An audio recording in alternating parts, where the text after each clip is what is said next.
morning and welcome to WHIO Reports, a community service of News Center 7 and WHIO Radio. I'm Jim Oddie. On the program this morning, if you or somebody in your family's planning to go to college or already working towards a degree, this is the program for you. We're talking about student financial aid, the ins and outs of paying for college. We'll find out what help is available, where you can go for good advice and direction, how to get started in this process that can at times seem absolutely overwhelming to many families.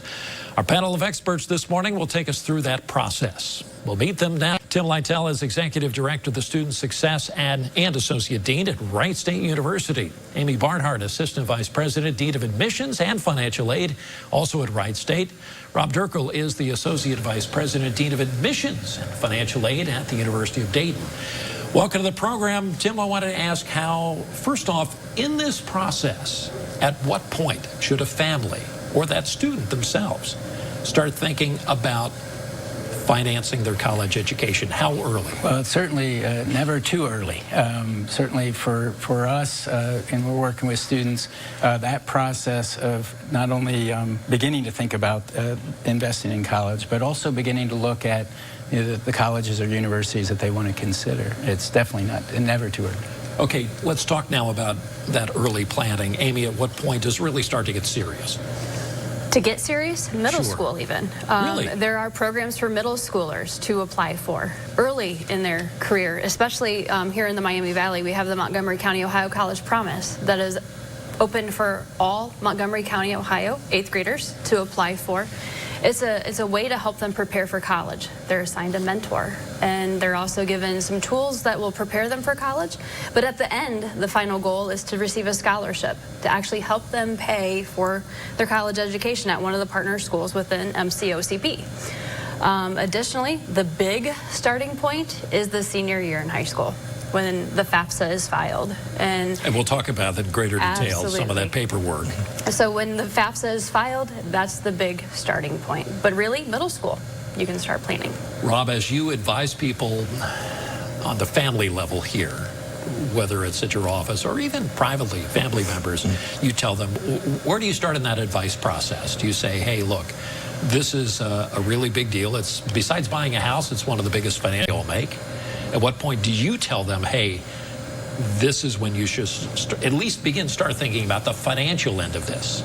There are a number of families who start when the child is born, asking and calling about the 529 plans, because that's a way in which to save over a longer period of time, so that when the college tuition cost comes to them as a senior in high school, it's maybe less of a burden that they pay. But I agree with Amy that in doing it in that junior high, going into that 9th grade especially, would be a time in which to really start thinking about cost as part of the equation. Okay, just take 1 minute and explain what a 529 is. That's the legal designation for this plan, a saving plan. Yeah, 529 plans are where parents can put money, or grandparents can put money into an account that's tax-free, as long as that goes towards a college expense as the student gets to that college level age.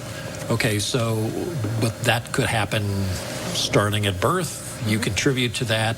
You could start anytime. And so if you plan early, as you get further down the process, maybe cost will be less of an issue because you've done savings along the way. If you don't do savings along the way, then cost will probably be a bigger issue as you get into that junior and senior year. Okay, so a little bit of philosophy starting with you, Tim. As you advise family members, how heavily should cost weigh into that situation? Well, it's certainly something that students need to think about in families, not only in terms of the investment they have in their education, but where that's going to go for the career that they're pursuing. Certainly looking at their own family financial situation and that investment as you go into college, what they need to consider in terms of student loans, perhaps in terms of repayment of those loans, and the effect of that for them even after they graduate. So it's an important consideration because it really is that investment for the career that they want to pursue. Okay, Tim mentioned student loans. Is that as available now as it was 10, 20 years ago, or more available? What's the situation right now? Well, federal student loans are the most widely available source of financial aid for all students pursuing a college education. They're easily attainable so long as the student meets the eligibility requirements upon filing the FAFSA. There are many types of federal student loans and state loans and private loans. They're widely available. It's just reading the fine print and understanding your eligibility and perhaps what's the best deal, if you will, for the family when they choose to borrow student loans. So loans are not, they're not, as I've explained it in a couple of news stories, and I think this is accurate, is that loan structure is not, they're not all created equal. No. And don't apply to everybody completely uniformly. But when you counsel people, what do you tell them about that student debt? How much load? Is there a, for example, is there a single formula that determines, okay, this is your sweet spot of loan ratio? A student and family should always talk about what the future may hold for the student. What are their career plans going to be? Because depending on what your career plans are, that could be your debt threshold as well. Certainly you don't want your debt to become too high so you can't sustain the payments when you start your career. That's one conversation a family should have very early, is what is that debt threshold? Because it varies very widely for every family. Additionally, the students should really think about the college that they plan to attend, because there may be a better financial option for them if they don't plan to take on debt. For example, they may want to start at a community college, but they may not have to take on debt, and they could defer that debt until they start their bachelor's degree. There's so many conversations that a family should have up front before signing that they're on the dotted line for those loans first. Explain just in a moment, Amy, for us how that system works. I could go to, let's say, for example, to Sinclair, then for that first 2 years, very easily now transfer those pretty much anywhere in Ohio. Is that correct? Absolutely. The Ohio Transfer module is fantastic. There's a great website that helps students understand what credits transfer from college to college. They're portable. But also, we have articulation agreements with many colleges across the state, especially community colleges. Between the four-year privates, the four-year publics, we all have articulation agreements that help students really plan their educational pursuits while they're seeking an associate's degree at a community college. That's one thing that's changed since back in the Stone Age when I was in college. That has completely changed to the better. I want to move on to the search for that college for junior or your daughter, for example. Okay, so Rob, tell me a little bit, again, a little bit of philosophy. As you advise families, I get so many friends of mine and colleagues who say they are so enamored with one institution. I'm not going to mention the University of Dayton, but I just said it. They love the campus. They love the football program. They like the location. They're not talking about the program or the price. Where do you start in that search as you advise people? Right. I think I always tell students, especially, to try to build an imaginary college in your mind, and what would that look like? How big are the classes? Where are the students from? Do you want to live on campus? Do you want a vibrant campus life? In our case, would you like a religiously affiliated philosophy associated with the curriculum? And I'd go back to cost too a little bit in that, because one of the things I think that families need to realize is that there are published costs, but then there are other costs on top of that you're not aware of. So we all advertise tuition, room and board, but you're going to have books, you're going to have fees, and sometimes those could be $3,000, $4,000 more every year on top of tuition. Then tuition itself increases every year. A tuition increase might be 3%, 4%, 5% that gets passed on to the consumer. And so when looking at that imaginary college, build into that equation cost and look at it from a 4-year perspective, not just a 1-year cost, because you're going to have increased cost chances are over the next 4 years. Take a minute as we head in towards the break here. For families, what is the best way to find out? They're trying to resolve all of those issues. Is that all online? Do they have to come and talk to you in person? I think visiting a campus early and often is very, very important for students and families, and to really get a feel for that. You know, there's the resource of folks in admissions, financial aid, advisors, really visiting those campuses, getting a feel for, you know, do I feel comfortable here? Is as important as the financial investment and choosing a major is really saying, is this a place that I'll feel very comfortable in being a successful student here? Things change, you know, when I'm 17 making a decision about what I want to do, and that college experience can really be an eye-opener for the career they hadn't even considered yet. So they may not have ever even heard about it. That's exactly right. Once they get there. We'll take a break here. When we come back, we'll talk in greater detail about the steps that families have to take when they approach this issue. Stay with us on WHI Reports. Welcome back to WHI Reports. I'm Jim Oddie. On the program today, student financial aid for students or future students at colleges and universities, even 2-year programs. Check my Facebook page for updates on future programs. I'm also on Twitter at JOddie, WHIO. Our guest this morning, Tim Lytell, the Executive Director of Student Success and Associate Dean at Wright State University. Amy Barnhart, the Assistant Vice President, Dean of Admissions and Financial Aid, also at Wright State. Rob Durkel is the Associate Vice President, Dean of Admissions and Financial Aid at the University of Dayton. Rob, I wanted to start first in, I hate to say it, but the paperwork stage of this process. When our family went, I was not the person who was sitting right there on the computer doing all the work. I was there more of the support person and gathering some of the information. The question is, and we hear about this so often, FAFSA, that's F-A-F-S-A. Do I have that correct? Correct. What is that, and why is it important? Well, the FAFSA stands for the Free Application for Federal Student Aid, and it's a program or it's an opportunity for us to kind of look at what students may qualify for with aid. Its primary function is to determine something called a expected family contribution. And what schools do, it's a simple calculation that you take the total cost of the school minus this expected family contribution, tells you what kind of need-based opportunities are available. But in the world of financial aid, there are need-based programs based upon the FAFSA, but there are also merit scholarships too, which aren't looking at the family's finances. So based on academic performance, we all know about athletic scholarships, but there are music awards, art awards, things of that nature based upon a talent other than, say, just athletics. So FAFSA helps to determine the need that a student may have from a federal government viewpoint. Amy, who should fill this out? And Everyone. the urgency to get this done in a timely fashion. Everyone should file the FAFSA. If they're considering going to college, everyone should file a FAFSA. Wait, even if I'm not going to be applying for money somewhere? Absolutely. It's always a good safety net. In case something happens in the family dynamic, it's a good fallback. In case you're not planning to use financial aid right away, you already have it ready. It's in case something changes, you have a FAFSA completed. You can start filing the FAFSA as early as October 1st now. It's through the prior year implementation from the federal government. That's fantastic for families, especially as they're maneuvering through that college enrollment process, that initial year. They can start getting financial aid information earlier. So earlier you file the FAFSA, the better. I think the best thing that families should realize is they should always include every school code for every college that they're looking at, just so they have that financial aid opportunity available, and then they can compare financial aid package institution that they're looking at. Okay, so Tim, who fills this out, and tell me about the timing of this process? It sounds like, and to me, it looked like just doing your taxes. It's not impossible. It can be done. It looks a little imposing at first. Yeah, this is really Amy's and Rob's bailiwick in terms of, so you want to... Okay, at what time, Amy? What timing time? For filling this out, and who should do it? Sure. The earlier the better. Starting October 1st. Pay attention to the priority deadlines for every college. For example, Wright State University's is January 8th. Many of the state institutions across Ohio have an early January priority deadline. So that's important for students and families to understand are those deadlines. Because if they miss that deadline, they could miss out on some prime opportunities for some need-based grants and things like that. Okay, and this is traditionally done by the student or parents?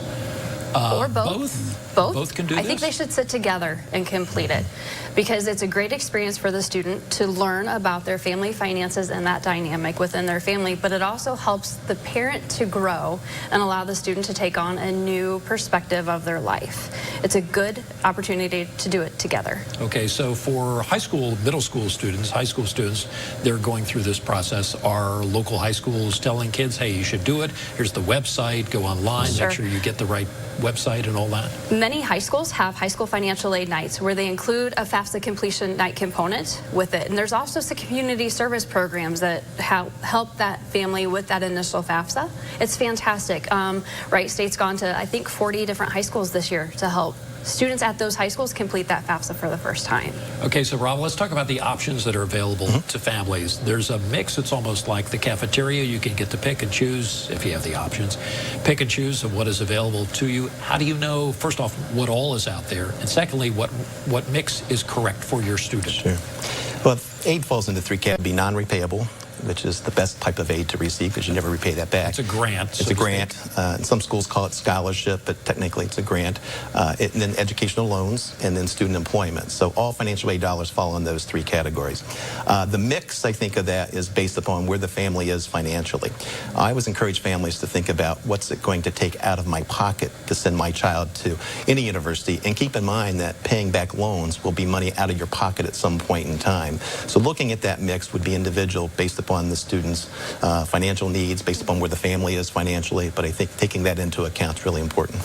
Tim, how do you advise students and family members, especially when their mix is going to include a job, Yeah. but they also want to play a sport and be involved in other extracurriculars? And I'm saying, wait, there's only so much time Yeah, in the week. absolutely. I mean, and you should go to class too. Yeah, and today's students they have more competing roles than ever before because the job I had when I was in college was less important. It kept me out of trouble probably, but today's students need to work. Some are working nearly half time while they're going to school full time. So that student work study job or that job on campus, we highly encourage. And in our Student Success Center, we hire upwards of 400 students every term that work as peer tutors, mentors, working with students.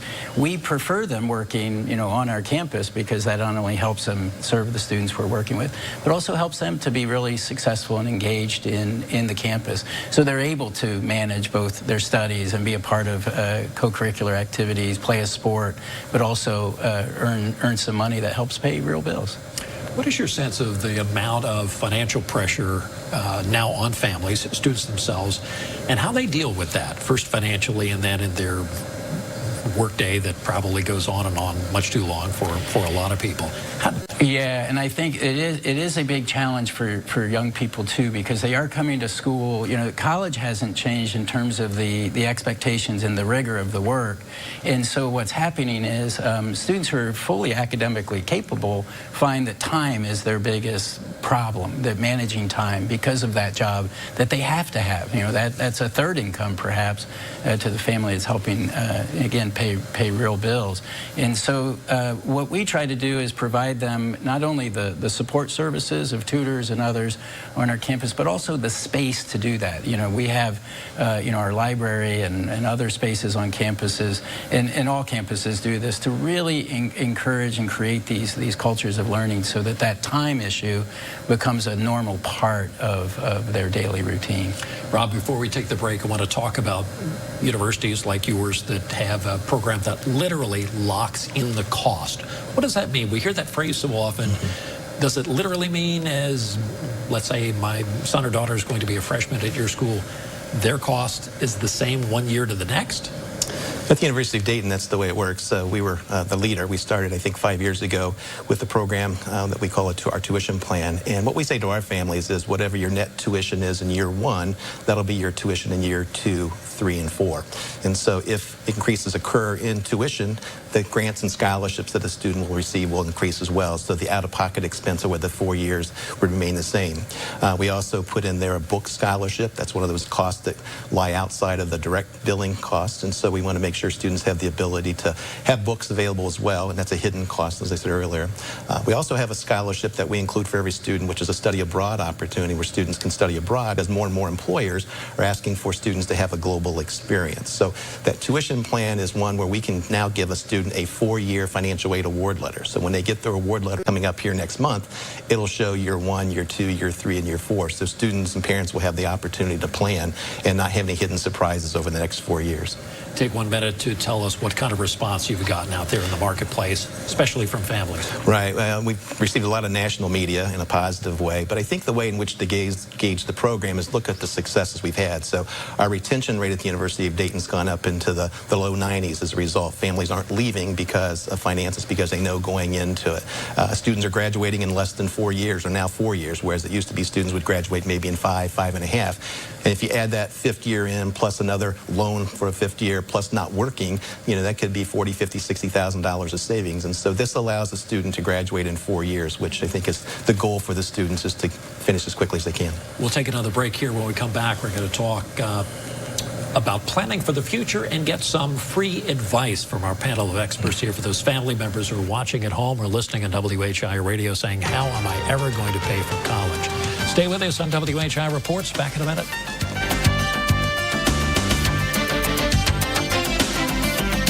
Welcome back to WHI Reports. We're talking about going to college, how to pay for it. Our experts this morning telling us how we're going to pull this off. Tim Lytle, Amy Barnhart from Wright State University, and also Rob Durhol from the University of Dayton. Okay, Tim, I'll start with you. Your best advice for families in the Miami Valley who are starting this process. They've learned a little bit here this morning. They're going to send their son off to the University of Dayton or somewhere else in the country. Where do you start with advice? I think the key thing when you have selected that college or university to really make connections with folks either in admissions, advising, the enrollment process, names of people, names, phone numbers, office locations. These are people that, because we really enjoy working with students and families. And so as much as they get names and phone numbers of direct people, they're very willing to always answer questions that they have, rather than calling, just a random office and getting, some of our campuses are quite large and it can become bureaucratic and get pushed around. So to establish a relationship with someone on that campus that you can really trust. You could do that on your campus visit, for example. Bring your notepad. You just certainly like a reporter, can. Get those email addresses. Exactly. Right. Okay, so Amy, where would you start? Make sure the college or university has a good fit, meaning academically, financially, gives the student a great picture for what they plan to do in the future. The program fits. Because if the student has a good fit and it feels like home, they're going to be more successful. That's my best advice. Make sure that college or university has a good fit, financially especially, because you don't want to get in over your head and then have to go to plan B, plan C, or plan D later down the line. And in that planning, as I mentioned earlier, there is no, and I've found it, and tell me if I'm wrong about this, there is no one formula for how much debt you can afford, how much time you can take to work at your job.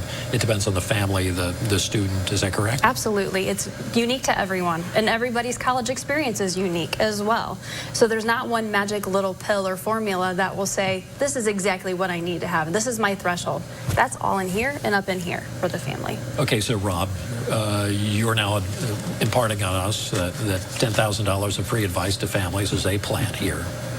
What do you tell them, perhaps after they pick the institution, but they haven't arrived there yet on campus? Yeah, getting to that campus to visit, I think the student has to do some self-evaluation. They have to kind of decide what's important to them. And so it might be in the discussion early on that they're enamored by a football team or the Golden Dome or whatever that might be. But I think they need to spend a day, spend a night. We have enough programs that students can experience that, because that's going to be their life for the next 4 years. So I think they have to come to some self-realization as to what's going to make them happy, what's going to make them successful. All of us are going to stretch our students as far as we can academically, but can we do that with support? What happens if I stub my toe academically, for example? So I think that goes into the preparation of making sure that school is the right fit for each student. When those questions come, are those from the parents or the students? Mostly parents. We encourage the students to be active in the conversation, but oftentimes parents are concerned as well, because again, they're the ones investing in this, so maybe a little bit more than the student might be at this juncture. Yeah, sometimes I think the students just do not know the correct questions to ask. Right. Although they are aware this is a big deal. It's a big investment. Hopefully, all of our advice will hit home with a lot of families in the Miami Valley. I'll encourage them to check out the websites for Wright State University, also the University of Dayton and other local institutions. Thanks for your time this morning on the program. Thanks to folks at home for being with us, also on WHIO Radio. While you're online this weekend, check out our website. It's at WHIO.com. You see what's happening in the news, weather, sports. I'll be checking scores this weekend. That's our program this morning. Thanks for being with us. I'm Jim Oddie, and I'll see you next week on WHI Reports.